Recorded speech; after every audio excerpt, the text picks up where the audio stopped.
Hello viewers, I doctor SVK Lal welcome you all in my YouTube channel. मेरे YouTube channel में आपका बहुत बहुत स्वागत है। अगर आप इस चैनल पर नए हैं तो चैनल को सब्सक्राइब कर लें। आज का वीडियो डॉक्टरों के समस्याओं पर आधारित है। इसमें हम चर्चा करेंगे कि कैसे डॉक्टरों को हमला का शिकार होना पड़ रहा है, कैसे वो डिप्रेशन के शिकार हो रहे हैं और कैसे देश में आम आदमी के तुलना में या आम छात्र और युवा के तुलना में अढ़ाई गुना ज़्यादा आत्महत्या की प्रवृत्ति डॉक्टरों में देखी जा रही है। क्या इसका मनोवैज्ञानिक कारण है, सामाजिक, आर्थिक, नैतिक सारे पहलू पर आज हम चर्चा करने वाले हैं। अगर आप इस चैनल पर नए हैं तो चैनल को सब्सक्राइब कर लें।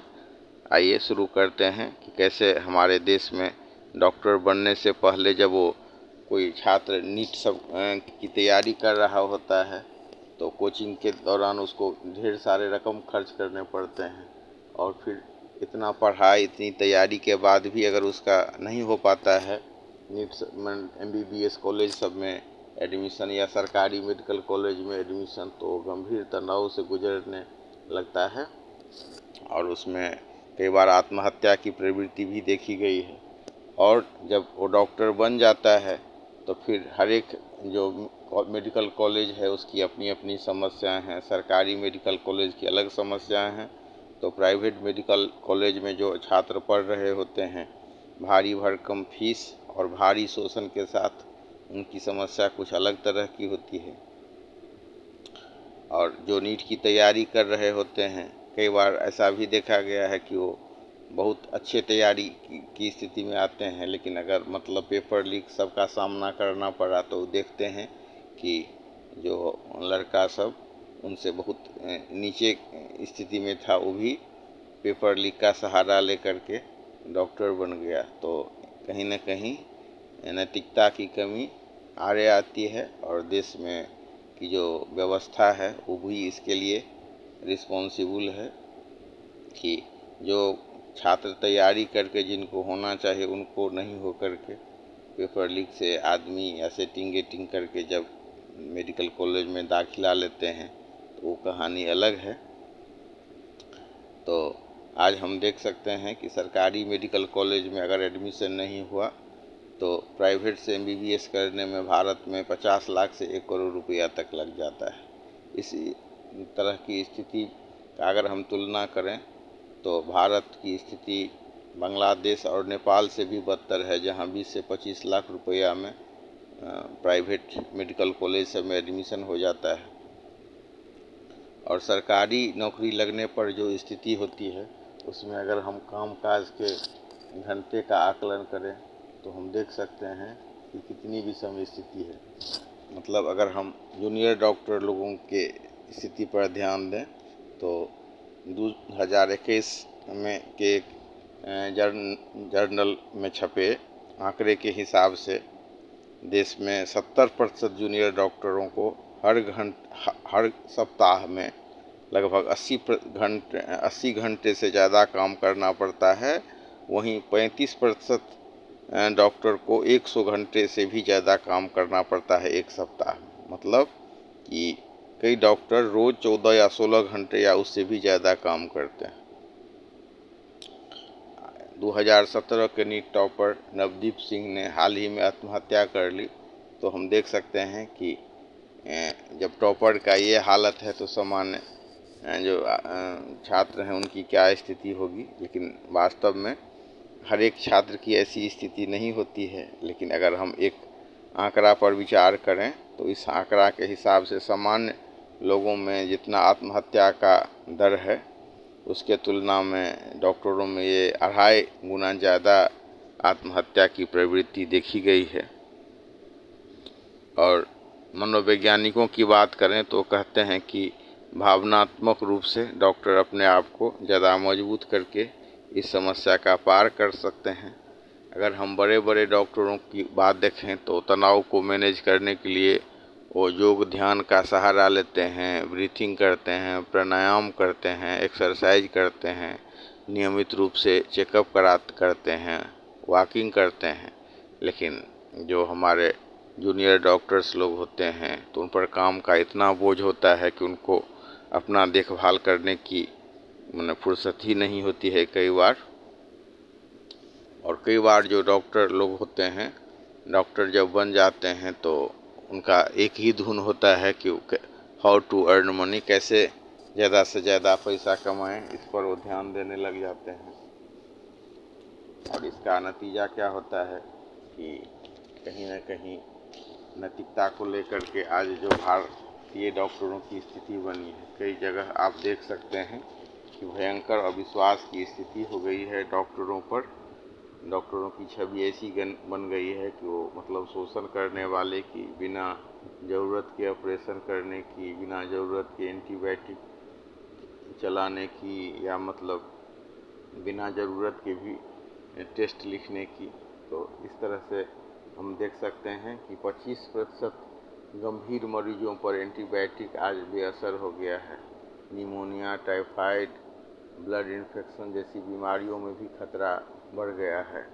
अभी हम देखें तो कई जगह बिना ज़रूरत के भी एंटीबायोटिक देते देते अब एंटीबायोटिक सब दम तोड़ने लगा है। और जब ऐसे ही पेशेंट जब गंभीर बीमारी का शिकार होते हैं, वेंटिलेटर पर होते हैं या आईसीयू में होते हैं, तो उनके लिए सामान्य इन्फेक्शन भी जानलेवा हो सकता है। और भारत में सुपरबग का खतरा बढ़ गया है। ऐसा क्यों हो गया है? ऐसा इसलिए हो गया है कि सर्दी जुकाम में भी डॉक्टर लोग एंटीबायोटिक लिखने लगे। मामूली सर्दी, खांसी और जुकाम में इतना हैवी एंटीबायोटिक का डोज दे दिया गया कि उनका एंटीबायोटिक या तो रेसिस्ट कर गया या मतलब अब ज़्यादा काम नहीं कर पा रहा है। तो इस तरह से हम देख सकते हैं कि कैसे एंटीबायोटिक बेअसर हो गया। तो एंटीबायोटिक का बेअसर होने का तकनीकी पहलू दूसरा है कि कैसे ज़्यादा एंटीबायोटिक दे करके उनमें म्यूटेशन हुआ। ये दूसरा मतलब अनुसंधान का विषय है। लेकिन अगर हम देखें तो एक्सपर्ट सबको माने तो हम कह सकते हैं कि आने वाले 5 से 10 साल में ये दवाएं और भी बेअसर हो जाएंगी और स्थिति और भी भयावह हो जाएंगी। इसमें न कहीं डॉक्टरों के लापरवाही का भी नतीजा है।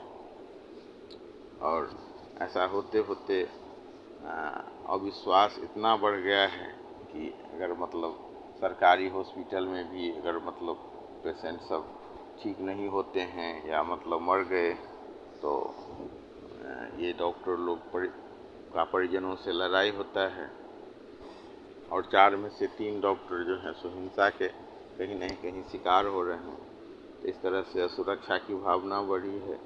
और इसका कारण है कि मतलब जो काम कर रहे हैं वहाँ कई बार परिजनों से लड़ाई होती है और वे आरोप लगाते हैं कि डॉक्टर जो है न कहीं डॉक्टर के द्वारा लापरवाही बरती गई है। तो कई बार असामाजिक तत्व का जो प्रवेश रहता है मेडिकल कॉलेज में या दलाल सबका प्रवेश रहता है, उसके साथ डॉक्टरों की लड़ाई चलती रहती है। फिर डॉक्टर की भी कमी है। एक आकलन के हिसाब से 1300 व्यक्ति पर एक डॉक्टर होना चाहिए, या कई जगह हम देख सकते हैं देश में कि मतलब 500, 600 या 200 व्यक्ति पर भी एक डॉक्टर है। लेकिन भारत में स्थिति अगर आंकड़ा की बात करें तो 1800 व्यक्ति पर एक डॉक्टर है। लेकिन प्रैक्टिकली अगर देखें हम तो कई जगह ऐसा है जहां 2-3 हज़ार व्यक्ति पर एक डॉक्टर पड़ता है। एवरेज अगर हम कैलकुलेट करें तो भारत में ये आंकड़ा होता है 1600 से 1700 व्यक्ति पर एक डॉक्टर, 1800 व्यक्ति पर एक डॉक्टर। इसके लिए अलग अलग आंकड़े उपलब्ध हैं। हम इस आंकड़े पर अभी नहीं चर्चा करेंगे। हम अभी चर्चा कर रहे हैं कि जो डॉक्टरों का जो प्रॉब्लम है उस पर। और कई बार आप देख सकते हैं कि अगर इतना सारा स्ट्रगल करके कोई डॉक्टर बन भी जाता है और उसको अगर नौकरी नहीं लगे तो ये डिग्री से वो कितना कमा सकते हैं। क्योंकि मतलब बहुत सारे भारतीयों की स्थिति ऐसी नहीं है जो सामान्य बीमारी के लिए 500 रुपया 400 रुपया फीस दे और 2-3 हज़ार 4 हज़ार का जांच कराए।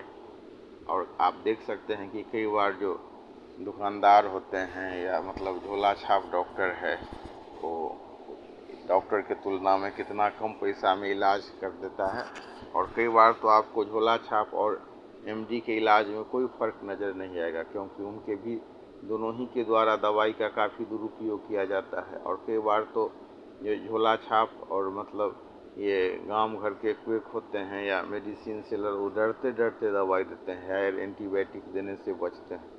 वहीं पर एमडीएच लोग होते हैं या एमबीबीएस डॉक्टर लोग होते हैं, तो बड़ा लापरवाही से दवाई सबका प्रयोग करते हैं। इसके कारण भी एक अविश्वास सा पनपा है और देश में डॉक्टरों की भीषण कमी है। अभी अगर हम गायनकोलॉजिस्ट की बात करें तो मात्र 50,000 मतलब गायनकोलॉजिस्ट हैं,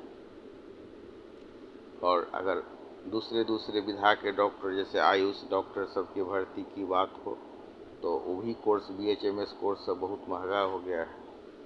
और हम देख सकते हैं कि आंख मूंद करके कई बार जैसे कोरोना के मामले में टीका का भी बहुत ये फ्लैट रेट से लोगों को दिया गया, और अब आरोप लग रहा है कि उस टीका का भी दुष्प्रभाव हुआ। तो देश में हम देख सकते हैं कि इन सब स्थिति परिस्थिति के बीच और डॉक्टरों के भीषण कमी के बीच देश का हर दूसरा डॉक्टर तनाव में है, और डॉक्टरों का शारीरिक और मानसिक स्वास्थ्य बहुत ज़रूरी है। तो इन सब बातों को ध्यान में रख करके इन सारे बातों को ध्यान में रख करके अगर पहल किया जाए तो जो डॉक्टर 75% डॉक्टर को आज जो हिंसा का सामना करना पड़ रहा है, गाली गलौज, मारपीट, दुर्व्यवहार, धमकी, मर्डर तक हो जाता है और उनका उत्पीड़न भी होता है, तो इन चीज़ों से निपटा जा सकता है, जिससे कि पेशेंट का विश्वास जीता जा सके। आज पेशेंट भी सफ़रर है क्योंकि उसको भी ठगे जाने का भय और गलत इलाज का भय है। डॉक्टरों के द्वारा जो लापरवाही बरती जाती है उसके कारण वो भी तनाव में है। तो कहीं न कहीं एक समन्वय स्थापित करने की आवश्यकता है। डॉक्टरों का भी व्यवसायीकरण हो गया है, कई बार वो लालच से प्रेरित होकर के अनैतिक व्यवहार भी करते हैं। अंग चोरी का भी आरोप लगता है, कदाचार सबका भी आरोप लगता है, तो इनसे बचाने की आवश्यकता है।